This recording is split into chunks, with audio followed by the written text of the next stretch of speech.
अब defence exam crack करना हुआ और भी आसान। त्रिशूल डिफेंस एकेडमी लेकर आए हैं बिल्कुल ही एडवांस लर्निंग ऐप। तो आज ही ज्वाइन करें और स्टार्ट करें अपनी ऑनलाइन क्लासेस। जय हिंद बच्चों एंड गुड आफ्टरनून। आज हम लोग जो है ज्योग्राफी का एक मोस्ट इंपोर्टेंट टॉपिक देखेंगे, इंडियन मानसून या इंडियन क्लाइमेट या भारतीय जलवायु के बारे में हम लोग बात करेंगे। अभी आप देख रहे हैं करंट पिछले 2-3 दिनों से बारिश हो रही है नॉर्थ इंडिया में, उत्तर भारत में।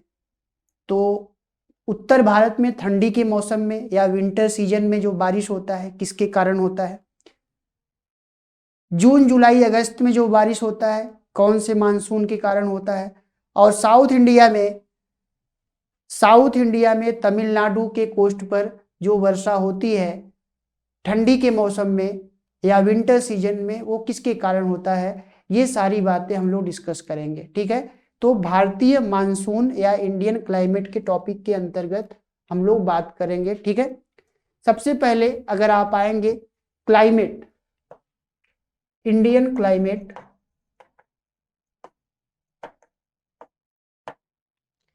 क्लाइमेट या भारतीय जलवायु के अंतर्गत अगर आप आएंगे बच्चों, तो क्लाइमेट क्या होता है ये समझ लेते हैं। क्लाइमेट के अंतर्गत एक लंबे समय के टेम्परेचर,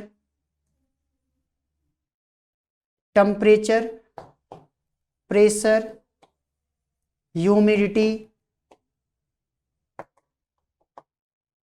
इन सभी मुद्दों के बारे में स्टडी किया जाता है। एक लॉन्ग टर्म पीरियड के टेम्परेचर, प्रेशर, ह्यूमिडिटी का जब उस क्षेत्र के आधार पे हम स्टडी करते हैं तो उसको क्लाइमेट के नाम से या जलवायु के नाम से जानते हैं, ठीक है। उसके अलावा इंडिया का जो क्लाइमेट है, इंडिया का क्लाइमेट या भारत का जलवायु या क्लाइमेट कैसा है? उष्णकटिबंधीय मानसूनी जलवायु।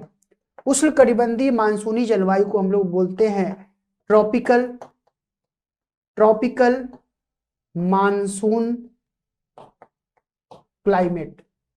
तो अगर आपसे क्वेश्चन पूछा जाए कि इंडिया का क्लाइमेट कैसा है, तो इंडिया का क्लाइमेट जो है, भारत की जलवायु जो है ट्रॉपिकल मानसून क्लाइमेट है या उष्णकटिबंधीय मानसूनी जलवायु के अंतर्गत आता है,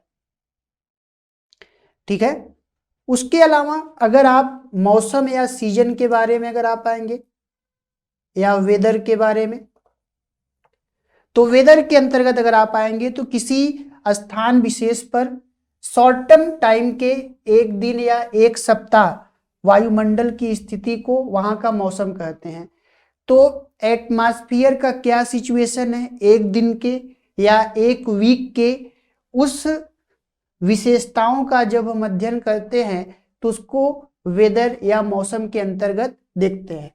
तो जहां क्लाइमेट जो है, क्लाइमेट या जलवायु एक लॉन्ग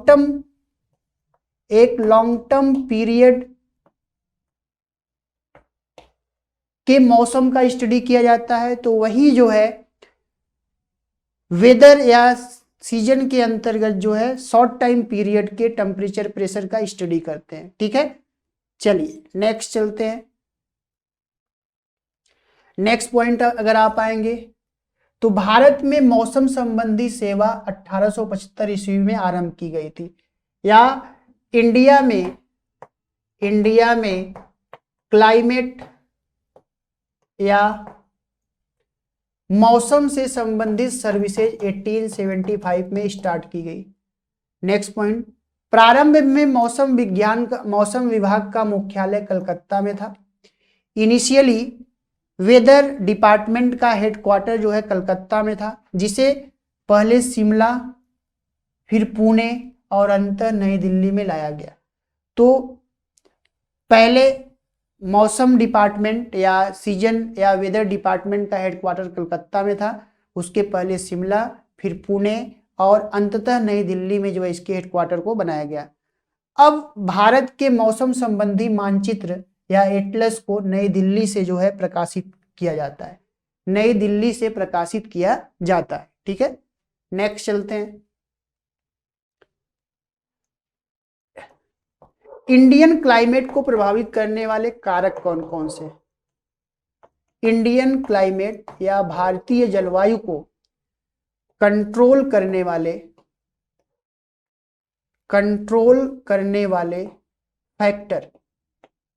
फैक्टर कौन कौन से हैं? कंट्रोल करने वाले फैक्टर, तो फैक्टर में अगर आप आएंगे, एक है अक्षांशीय स्थिति, पहला लैटिट्यूडनल,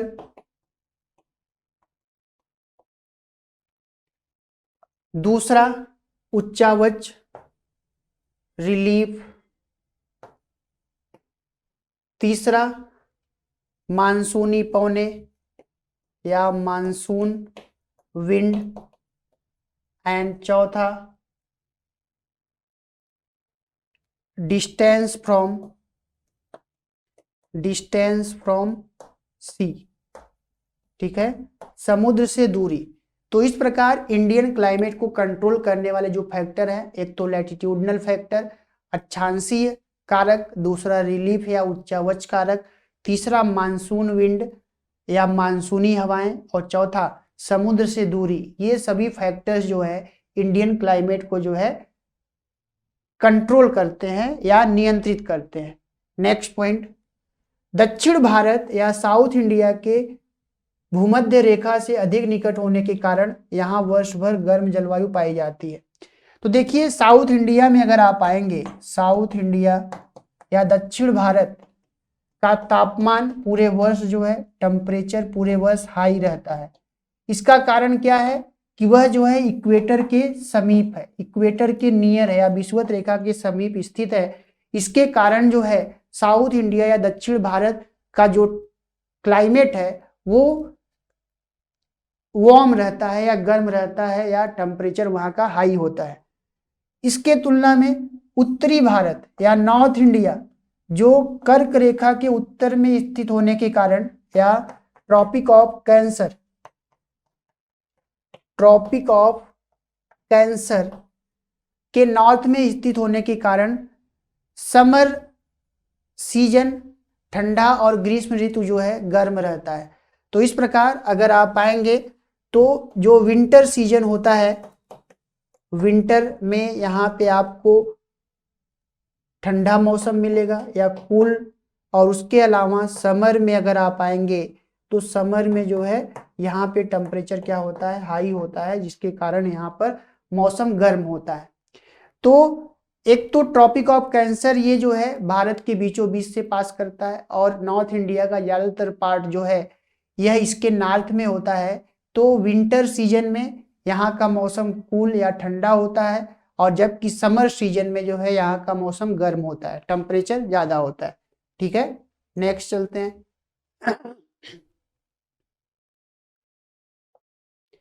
उत्तर में हिमालय पर्वत की उपस्थिति के कारण मध्य एशिया या सेंट्रल एशिया से आने वाली शीतल हवाएं भारत में नहीं आ पाती। तो देखिए, अगर आप आएंगे तो इंडिया के नॉर्दर्न हिस्से में, नॉर्दर्न पार्ट में हिमालय पर्वत का विस्तार है, और ये हिमालय माउंटेन जो है सेंट्रल एशिया या साइबेरियन रीजन से जो है ठंडी हवाओं को भारत में आने से रोकती हैं। जब ठंडी हवाओं को भारत में आने से रोकती हैं तो जो भारत का क्षेत्र है न तो पूरी तरीके से ठंडा हो पाता है और न तो पूरी तरीके से गर्म हो पाता है।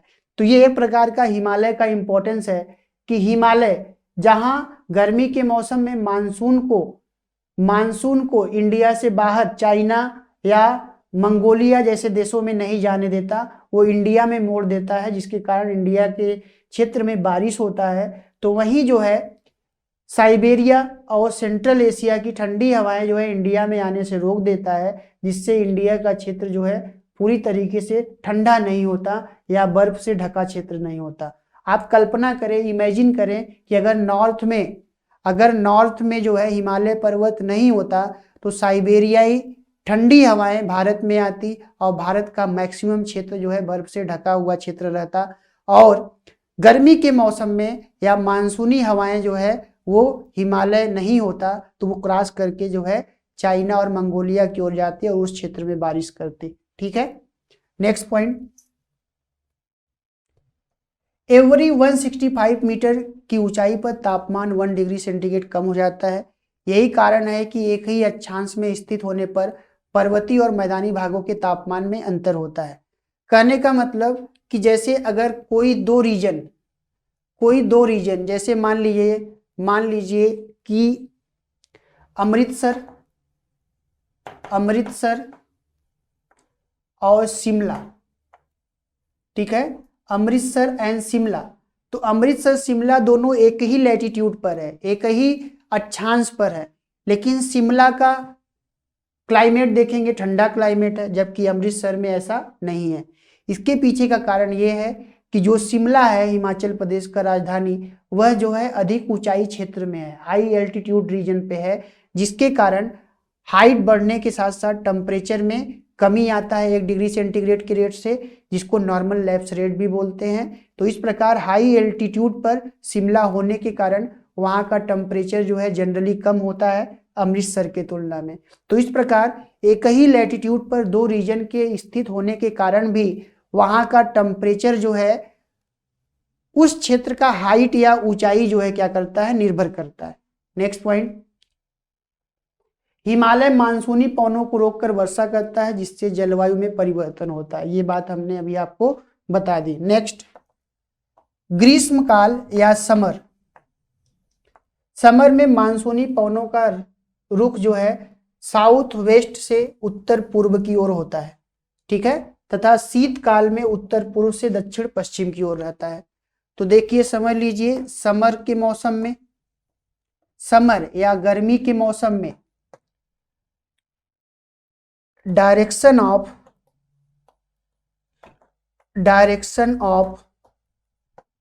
मानसून विंड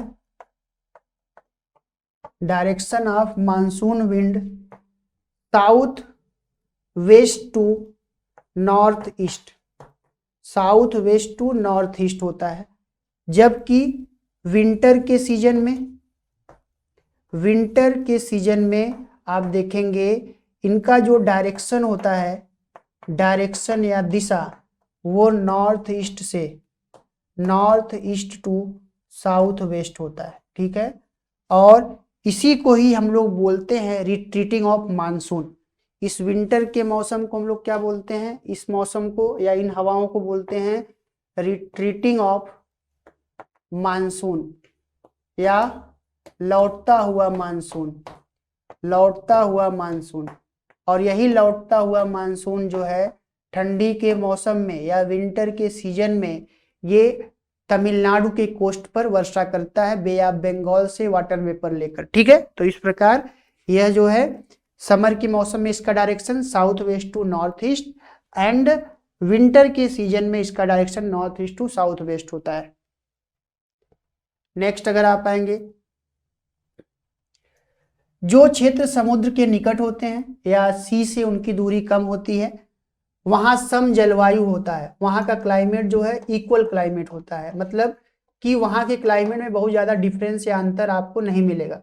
और जो क्षेत्र जो है समुद्र से दूर होते हैं वहां पर जो है विषम जलवायु पाई जाती है, या वहां के जलवायु में असमानता होती है, वहां पे टेम्परेचर और प्रेशर का डिफरेंस ज्यादा होता है। जबकि आप वैसे क्षेत्र जो समुद्र के नजदीक होते हैं वहां पे टेम्परेचर प्रेशर का डिफरेंस उतना ज्यादा नहीं होता। नेक्स्ट, मानसूनी पवनों द्वारा समय समय पर अपनी दिशा पूर्णतः बदल लेने के कारण भारत में 4 ऋतु चक्रवात पाई जाती है। तो भारत में अगर आप आएंगे तो इसको जो है विंटर सीजन के नाम से जानते हैं। विंटर सीजन ये 16 दिसंबर से 15 मार्च तक, ग्रीष्म ऋतु या समर सीजन यह जो है 16 मार्च से 15 जून तक। उसके अलावा रेन सीजन या रेनफॉल का सीजन 16 जून से 15 सितंबर तक। शरद ऋतु ये जो है ये 16 सितंबर से 15 दिसंबर का रीजन होता है, ठीक है। तो इस प्रकार अगर आप आएंगे तो ये इनको अलग अलग मंथ के आधार पे सीजन या ऋतु को क्या किया गया है, मौसम को कैटेगराइज किया गया है। नेक्स्ट, उत्तरी भारत में नॉर्थ इंडिया या उत्तरी भारत में मैदानी क्षेत्रों में या प्लेन एरिया में जो वर्षा होती है वह जो है विंटर में होता है। विंटर के मौसम में जो वर्षा होता है वह पश्चिमी विक्षोभ या वेस्टर्न डिस्टरबेंस के कारण होता है। वेस्टर्न डिस्टरबेंस के कारण होता है।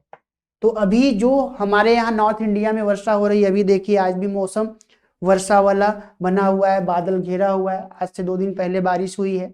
तो यह बारिश जो उत्तर भारत में नॉर्थ इंडिया में हो रहा है ये ठंडी में हो रहा है, विंटर सीजन में हो रहा है। इसके पीछे का कारण क्या है? पश्चिमी विक्षोभ या वेस्टर्न डिस्टरबेंस।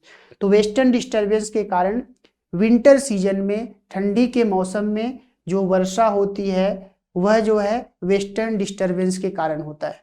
नेक्स्ट, तमिलनाडु के तटों पर विंटर सीजन में जनवरी फरवरी महीने में वर्षा लौटते हुए मानसून के कारण होता है, या इसको बोलते हैं retreating of monsoon. Retreating of monsoon.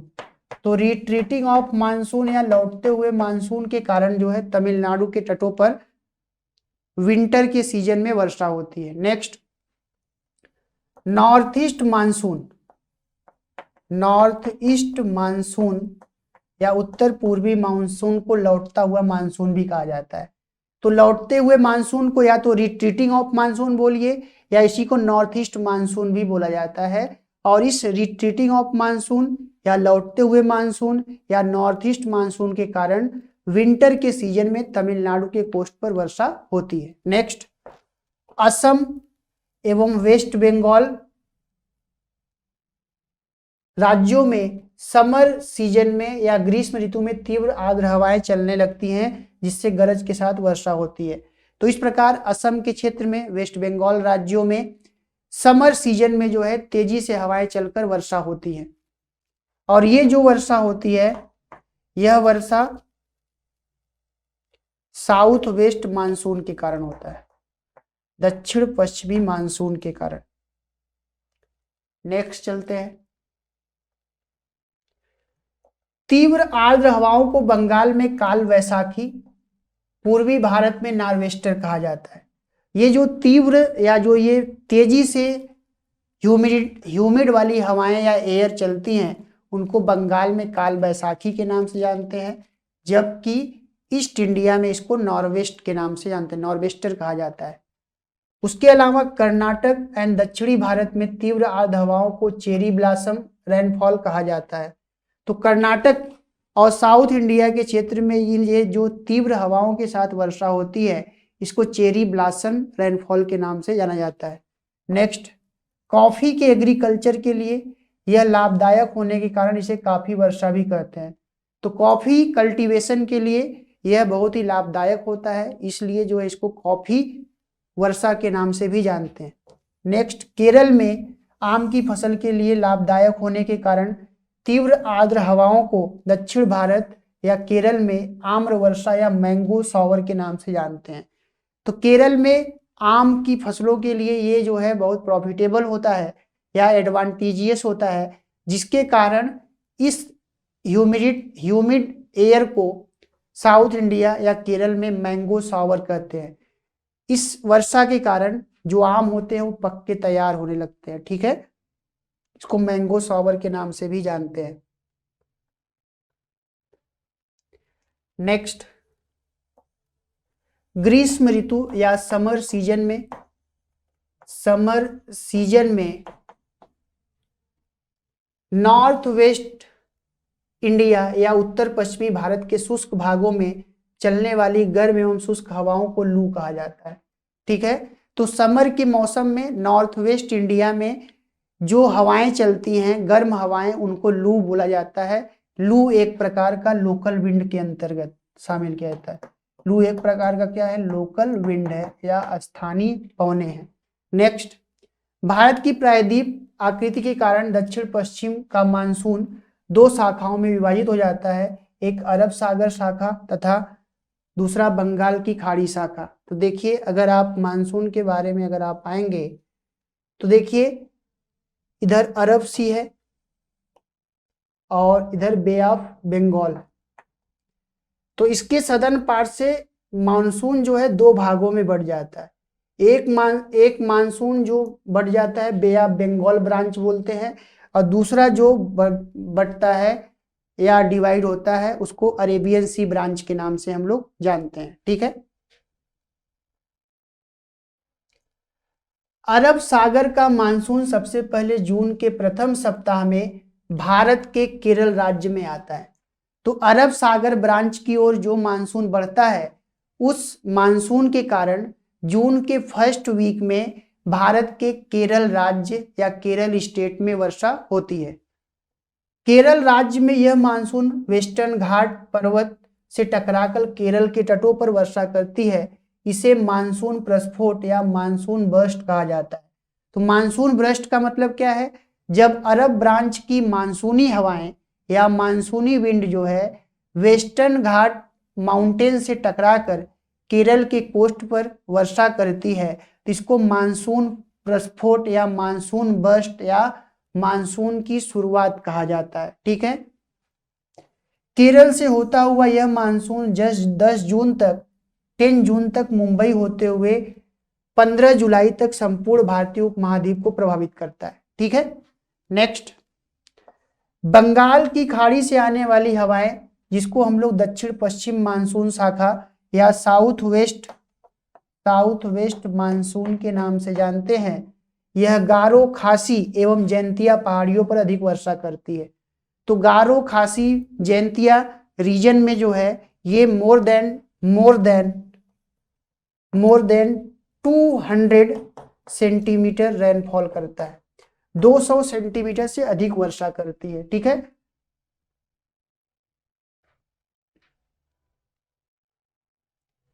Next, south west monsoon से मौसिनराम मेघालय विश्व में सर्वाधिक वर्षा प्राप्त करने वाला स्थान है। तो विश्व में सर्वाधिक वर्षा प्राप्त करने वाला स्थान मेघालय में मौसिनराम है जो साउथ वेस्ट मानसून के कारण होता है। नेक्स्ट, भारत में सबसे कम वार्षिक वर्षा प्राप्त करने वाला स्थान लेह जो लद्दाख केंद्र शासित प्रदेश में स्थित है, लगभग 92 सेंटीमीटर वर्षा होती है। ठीक है। नेक्स्ट, साउथ वेस्ट मानसून की बंगाल की खाड़ी शाखा अरब सागर की मानसून शाखा की तुलना में अधिक शक्तिशाली होता है। तो जो साउथ वेस्ट मानसून का branch bay of Bengal branch होता है वह ज्यादा पावरफुल होता है अरब सागर के ब्रांच वाली मानसून से। ठीक है। नेक्स्ट, वेस्टर्न घाट के पर्वत वृष्टि छाया क्षेत्र में पड़ने के कारण तमिलनाडु में दक्षिण पश्चिम मानसून द्वारा काफी कम वर्षा होती है। ठीक है।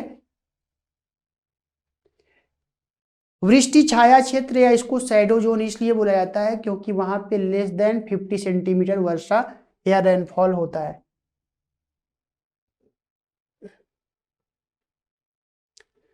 शरद ऋतु को मानसून प्रत्यावर्तन का काल या रिट्रीटिंग ऑफ मानसून सीजन कहा जाता है, जिसको नॉर्थ ईस्ट मानसून भी बोलते हैं। नॉर्थ ईस्ट मानसून के नाम से भी हम लोग जानते हैं। नेक्स्ट, शरद ऋतु में बंगाल की खाड़ी में उष्णकटिबंधीय चक्रवातों की उत्पत्ति होती है।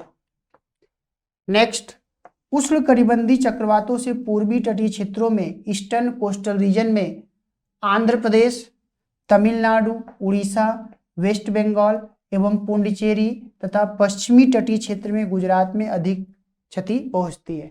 ठीक है। तो जो ये ट्रॉपिकल साइक्लोन की उत्पत्ति होती है जिसके कारण eastern coastal region Andhra Pradesh, Tamil Nadu, Orissa, West Bengal, Puducherry and western coastal region में गुजरात में अधिक नुकसान होता है या क्षति पहुंचती है। तो इस प्रकार बच्चों मानसून के अंतर्गत आपको ये ध्यान में रखना है कि नॉर्थ ईस्ट इंडिया में सबसे ज्यादा वर्षा कौन से मानसून के कारण होता है? तो साउथ वेस्ट मानसून के कारण, जो समर सीजन में होता है। दूसरी बात, विंटर के सीजन में या ठंडी के मौसम में नॉर्थ इंडिया या उत्तर भारत में जो वर्षा होती है वह वेस्टर्न डिस्टर्बेंस के कारण होता है। तीसरी बात, विंटर के सीजन में तमिलनाडु के कोस्ट पर जो वर्षा होती है वो रिट्रीटिंग ऑफ मानसून या लौटते हुए मानसून के कारण होता है। तो इस प्रकार बच्चों ये ध्यान में रखें आज की क्लास में हम लोग इतना ही बात करेंगे। नेक्स्ट क्लास में हम लोग नए टॉपिक पर डिस्कस करेंगे। तब तक के लिए थैंक यू एंड जय हिंद।